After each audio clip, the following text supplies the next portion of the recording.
with some delicious recipes that won't pack on the pounds. Tuesday, yeah.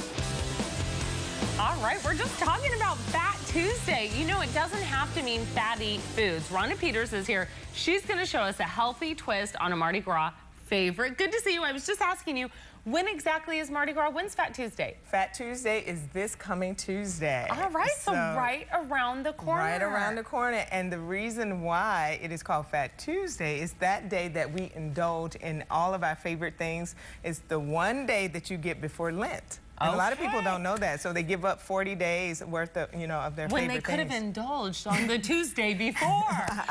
Now, you want to do this, but if you are kind of watching your calories, there's a way to indulge without kind of going overboard. That's right, that's right. So I'm doing red beans and rice, which is a staple in Louisiana cuisine, and you will find this at pretty much in anyone's home during Mardi Gras time. And the key to it here is that with the red beans, you want to soak them the night before. Because it expands and it's a quicker cooking time. So just throw them in a bowl of water. That's right. And then what you're going to do, you're going to drain them off, and then you're going to add them to the pot. And then you have like a couple of onions you want to throw in. You got your cayenne pepper. And this is before you're boiling? Yeah, so you just put it in. And that's the beauty of it. It's so easy because you just dump and go. Right. You know? So you have onions, cayenne pepper, and beans. Yes, and then you have onion powder. And then I put a little twist of ground sage, actually. Okay. And then I have celery seeds and sea salt. And what makes mine, I have, instead of adding smoked turkey and smoked pork is what we do in Louisiana, is I use extra virgin olive oil. So that adds the monounsaturated fat, the good fat that you would get, that, you know, when you get the unhealthy pieces of meat. Right, so you got the good fat, not the bad good fat. And then you bring it to a boil, and then you just let it cook if you got time. You know, the best way to cook red beans actually is in a crock pot.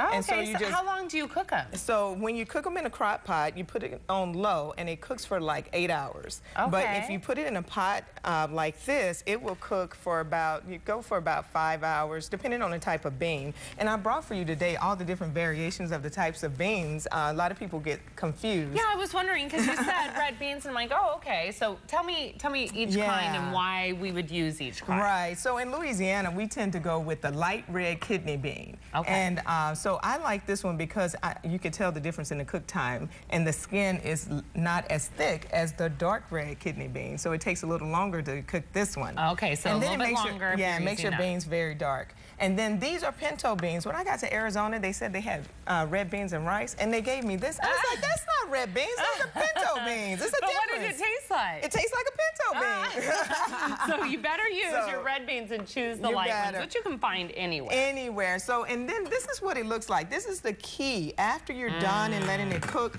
you want to go for a creamy texture. Yeah, look at that. That looks terrific. And so what you do, so after you cook for a period of time, you want to then take it and you remove your lid and just let it cook, cook, cook, and you get this creamy texture. And what do you serve it with? And we serve it with rice. So I have for you here already bowled up brown rice. Very good. Yes, and then for people who like to have meat, as you hear in this little pan. Yeah, because I was going to say, I was going, I see sausage here, and I like sausage. You can have this. What is this? That's right. This is a chicken turkey sausage with no nitrites. Really? It's made by Applegate Farms. It's gluten-free and casein-free. All right, and terrific. And that's how we eat it in Louisiana, actually. So you can cut it up and then throw it in there. And this looks so good. I'm going to taste it. And I also want to ask you, before you go, is this in your cookbook?